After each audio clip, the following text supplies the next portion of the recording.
Hello, everyone, and welcome to Mind Tea, a podcast where we discuss sip sized, practical tools for meaningful living. I'm your host, Izzy Wan, a mindfulness teacher, tea ceremony host, hypnotherapist, and speaker. In today's episode, we're going to talk about emotional intelligence. A lot of these episodes are based on themes that are going on in my personal life, and this one has come up a lot for me this week. If you've been following my last episode, you'll have known that it's been quite crazy. I've been focusing on work to keep myself away from my emotions, but then I'll be met with these sudden episodes of uncontrollable emotion where I can't even identify what I'm feeling because I'm feeling so many different things at once. I've realized that I've been suppressing every emotion I have felt for the entirety of this month in hopes that they would eventually disappear, but instead, they just all randomly surface sooner or later and in the worst situations that I don't expect. Thankfully, I was able to catch this and see what was happening before letting myself get further, because the last time I felt this way was when I was 16 and I had temporarily lost the ability to feel. I was diagnosed with depression, and it was a time where I lost the motivation to live.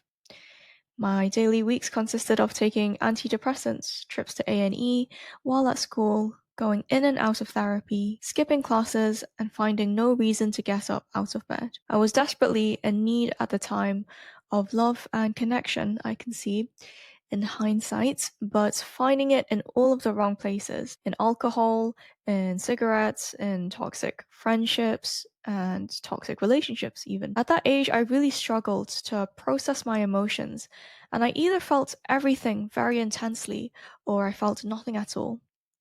So I guess my body decided it would do what it needed to do, and I woke up one day feeling just numb, nothing at all. And I realized that I'd lost the ability to feel, even though I am someone who is so sensitive and has always felt so deeply. I also realized that I actually wanted to feel after some time because I missed what it felt like and I didn't know how to do so in a way that was actually healthy for me. But nobody knew how to help me at the time. I mean, I didn't even know how to help myself too. This is why I really wanted to cover this episode today, because I truly think that it will help a lot of people, my younger self included. This topic isn't something that we get taught at school or by our parents, but I think it's actually one of the most crucial things that we should learn, because it would help to make this world a better place. I've seen a lot of people close to me, friends and loved ones as well, who don't know how to process their emotions or feel them. In the end, what ends up happening is that we place the responsibility of taking ownership of our own well being onto other people, oftentimes projecting our own assumptions onto them or placing blame and accountability on them because it is either too hard to look deeply at ourselves or it is too difficult to know what to do with ourselves once we are faced with this big responsibility. If this sounds like you, or someone you know, or if you related to my story, I really hope you get to the end of this episode today because it will not only start to shift the way you relate to your own emotions, but it will also help you move through life with more ease and more compassion, and I believe we all deserve at least that much. So today we're going to be talking about the difference between feelings and emotions, why it's important to feel, what happens when we don't feel, and finally, how to actually feel our emotions in a healthy way. Let's get into it. In order to understand our emotions, it's useful to first understand the difference between our feelings and emotions. Our emotions are involuntary, physiological responses in the body, while our feelings are the conscious experience and interpretation of those emotions. So, for example, if you notice a physical sensation of your heart racing, your emotion may be fear, but the feeling that you ascribe to it can be excited, or nervous, or scared, all of which are different conscious experiences of that same emotion. Recognizing the difference between them helps us to notice the difference between the initial bodily reaction and then gain control over our thought patterns that determine how we respond to them. Now, there are many reasons why we might choose to avoid feeling our feelings. Perhaps we've never been taught the skill of it growing up. Maybe they feel too intense or overwhelming when they come up because of past trauma, so we run away from it. Maybe you lack the confidence to deal with your feelings, Or maybe you were told that feelings were bad and that only some feelings should be felt. I've seen in my own clients that there are usually two common responses or ways that people deal with emotions, and most people either seem to lean on one or the other through my personal experience. Either they may feel very deeply and allow themselves to do so to a point where they become underregulated and unable to move through the emotions, going beyond what we call a window of tolerance. This is probably the spectrum that I fall on more. Or there's another side where they avoid it completely, where they overregulate their emotions to either stop it from existing or just pretending that these emotions don't even exist at all. Regardless of why you have chosen to avoid your feelings in the first place, it's really important to relearn how to feel your feelings because each emotion gives us information. Happiness tells us that we are experiencing satisfaction, which makes us want to continue our existing circumstances. Anger tells us that our boundaries have been crossed, and it lets us know that this is not how we like to be treated. Fear tells us that we may feel emotionally or physically unsafe, so we can avoid being in situations that threaten our survival. And guilt tells us that we have done something that's not in line with our own values, and it reminds us of the standards that we want to uphold for ourselves. And shame tells us that we've made a mistake, reminding us of better behaviors that we want to carry forward instead. So we can see that our emotions actually help to push us towards actions or guide us towards the decisions that we make. And along with this, the intensity of an emotion can also communicate to us how much this thing impacts us and how important it might seem to us. So, an intense emotion may signal that we may need to take time to process this effectively, while a less intense emotion may not require as strong of a response. So, if emotion is not inherently bad in itself, then what is it that makes it feel so bad? It is actually our feelings about our emotions, what we call meta emotions, that can make them feel bad. What do I mean by this? Well, studies have shown that people with higher rates of negative beliefs about their emotions, so for example, they don't feel that they should feel anything, any sad emotion or any angry emotion or anything that makes them feel unpleasant. So these people who had negative beliefs about their emotions often experienced greater feelings of depression, while those who believe that emotions are generally helpful tended to recover better from those hard feelings. So people who felt that their emotions are insights, their emotions are information, that feeling emotions are actually good for you. These people are the ones who generally recover better from hard feelings, preventing them from falling into a state of depression and anxiety. So, what I'm saying is that reframing our emotions as useful internal communication is good for us. Also, guys, to be human is to feel the full spectrum of the human experience good, bad, and neutral. It's like with the Matrix, right? We have the red or the blue pill, and it's like, which one would you rather take? Well, I truly believe the purpose of life is to live and experience each moment as fully as we can. Feeling is part of this journey, and it's a really beautiful thing that we are able to experience. So, what happens when you don't feel? Because emotions are information, when we stop feeling them, we are preventing very important signals from reaching us. We've said earlier that emotions tell us what's happening to us and the intensity of it. So when we don't feel, we don't have an awareness of our own needs and what is important to us. The more we stop these signals from reaching us, the more we halt our internal channels from operating, and then the weaker they become. It means that it takes longer to relearn how to feel rather than if we just allowed those emotions and signals to reach us in the first place. Numerous studies show that suppressing our emotions is linked to worse health outcomes like cardiovascular diseases, a weakened immune system, and mental health disorders, while feeling, processing, and expressing our emotions in a healthy manner is associated with improved physical health, stronger immune functions, and increased longevity. So, this isn't meant to provide fear mongering or anything. It's simply to show you a bigger overall scope of what it means to feel your emotions and why it's important to do so. So your next question is probably, how do I feel then? And now I'm going to walk you through the process step by step. How to feel. Step one is to pause. Slowing down can help you to notice the subtleties of your emotions, including when you feel what emotion, as well as what each emotion feels like, especially if feeling is new to you or if you are relearning it again. Pausing to take a deep belly breath can also immediately help us to regulate our body's internal system, shifting it from the sympathetic fight or flight mode to the parasympathetic rest and digest mode. Step 2 is to name the emotion. Try and describe your feeling as specific as possible. And this is where the emotion becomes a feeling, because emotions are the raw data that we're receiving, and feelings are the label that we ascribe to the emotion. If it's hard to describe, you can try other things. And one of my favorite things that I ask my clients in almost every one of our sessions is the internal weather question. So I ask them, what is your internal weather today?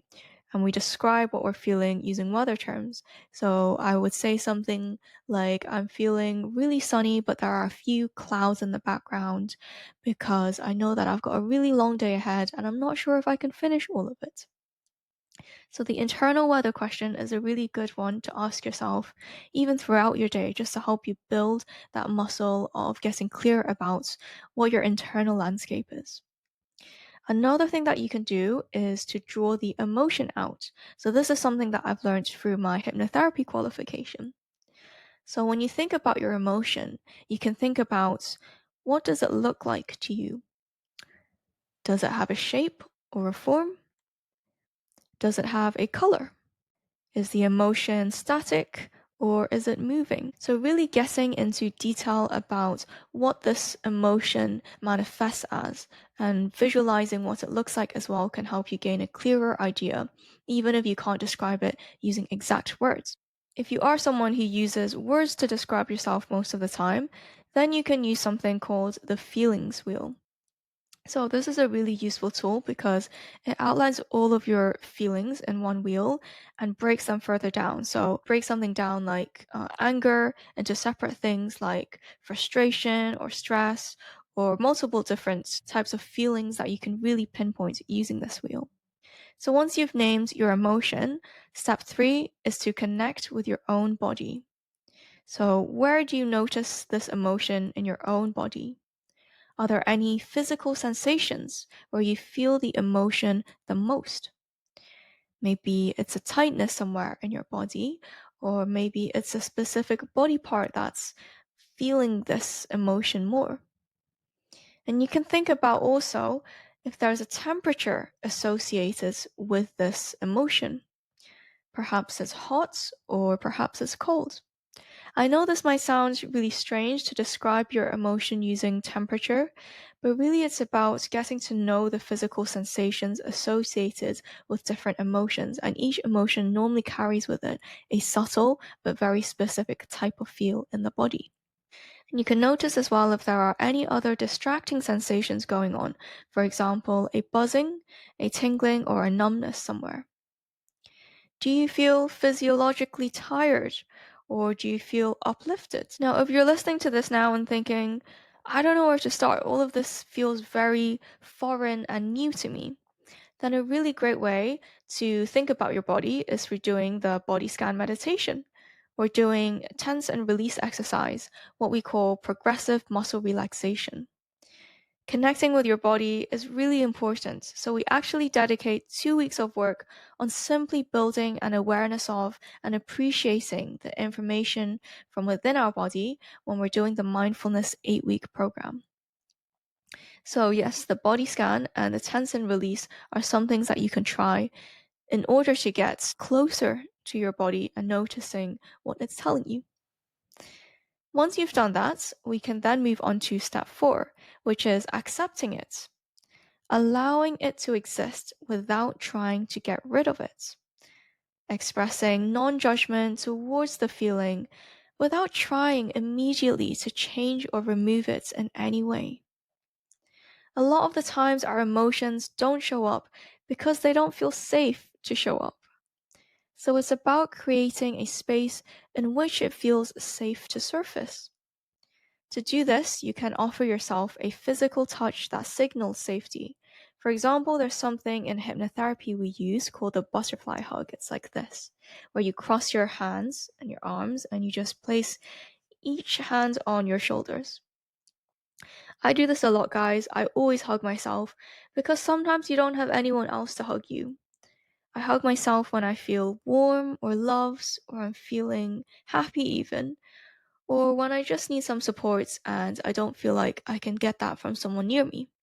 Another thing I like to do is hold my own hand when I'm thinking or talking about something difficult. I like to kind of hold my hands like this and I just self soothe by touching myself the way I would a loved one. Or you can place a hand on your heart or on your chest, or wherever else you feel the emotion present the most, which you will have identified through doing the last step of connecting with your body. Physical touch offers us a form of self soothing, which then encourages our emotion to show up. It's signaling to it, it's okay, you can arise, it's safe to show up. You can also personify your emotion. So, thinking about if my emotion was a person, what would it be saying to me? It's like the movie Inside Out, right? We can start to visualize our emotions as maybe these different characters in ourselves. And speaking to us with grace and kindness can help it show up more effectively when it wants to communicate with us. I've noticed that whenever I have trapped emotion inside me, it really is all about safety, being curious about what the emotion is trying to tell me. What do you need from me? And even if nothing is coming up for you, that's okay too. Because simply acknowledging and accepting that the emotion is there is already the first step. And then over time, your emotions will be able to tell you more when you've allowed space for it to exist there each time. When you've done that, we can do step number 5, which is thanking it and releasing it. Riding the wave, knowing that the emotion is there, but it is not there forever. The purpose of an emotion is to provide us with information. Therefore, the average emotion actually lasts for only 90 seconds. Isn't that crazy? Maybe you're thinking, mine lasts really long, much longer than 90 seconds. And if that's the case, it can often be because either we're trying to push it away too quickly, and therefore it can never truly express itself to us and its needs to us, so that it maintains there until you're listening to it. Another reason why it might feel like your emotion is overstaying is because you might be reactivating it with your thoughts and ruminating about it again and again. Really, emotions just need to be acknowledged and listened to for a moment. Then once it's served its purpose, you can then choose to thank it and release it. That's where meditation comes in, because meditation prevents us from ruminating by allowing us to take a step back, watch all of our thoughts and feelings surface without judging them, and also without spending too much time getting caught up in the narrative of each of them. And after we've acknowledged this, we can simply let them all coexist and watch them leave and come and go in their own time. If the feeling feels quite strong in the moment, know that it's all temporary. Every feeling is temporary. And one thing that can help us to do that is by creating this distance between ourselves and our emotions and observing them. So you can try, instead of, I am angry, you can say, I feel anger in this moment, or I can sense anger in me. This reminds us to remember that an emotion is just an emotion, helping us feel less overwhelmed and acknowledging it's there but not being completely consumed by it, so that you become the body of anger itself. When you've done all of these steps, you should start to notice that the emotion becomes gradually less intense for you, and that each time you encounter a similar emotion, you will notice the same familiar bodily sensations associated with it.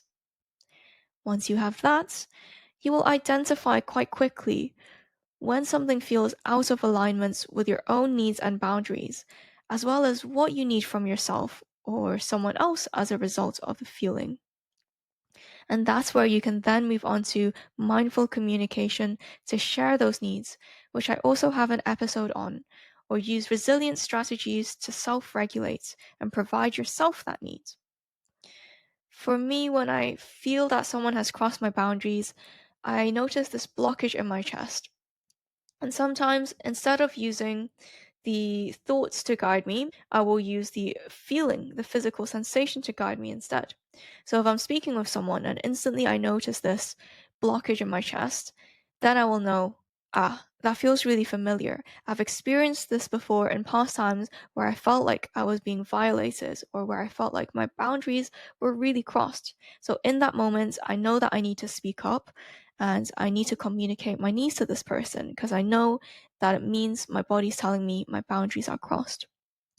Again, it's very subtle, but it's also very specific. Of course, this stuff is going to take time, right? Because a lot of it is unlearning our ingrained patterns or coping strategies that we've built for ourselves over the years, many of which can often be unhealthy ones. But by focusing on pausing, naming the emotion, connecting with your body, accepting it, and then releasing it, you are already building your own emotional intelligence over time, and then noticing the subtleties of your emotions, including when you feel what emotion, as well as what each emotion feels like. If you want to experience everything we've talked about in practice, a very good first step to start is also the RAIN meditation, standing for recognize, allow, investigate, and nurture, which basically goes through this framework we've talked about, except it goes through it in meditation, and it is one of the free episodes on this podcast too. So feel free to give it a listen after this episode as well. Alright, guys, that's all I have for you today. And to summarize the key things that we talked about, it is to 1. Understand the difference between an emotion and a feeling so that you have more agency and control over your initial responses. 2. Reframe your relationship to your emotions by understanding their purpose, remembering that it is not the emotion itself that shapes our experience, but how we relate to the emotion. And 3, using the 5-step process to move through each emotion, allowing yourself to feel them fully, but not be overtaken by them completely. Thank you for being here, guys, and if any of these resonated with you or if you learned something new, let me know your key takeaways in the comments below. If you took any value from this episode, I would be so grateful if you could do me a favor and take a moment to subscribe and rate this show. Share it with someone you love so more people can benefit from mindfulness. Until next time, keep steeping in wisdom and don't forget to take a moment for yourself today, even if it's just 5 minutes.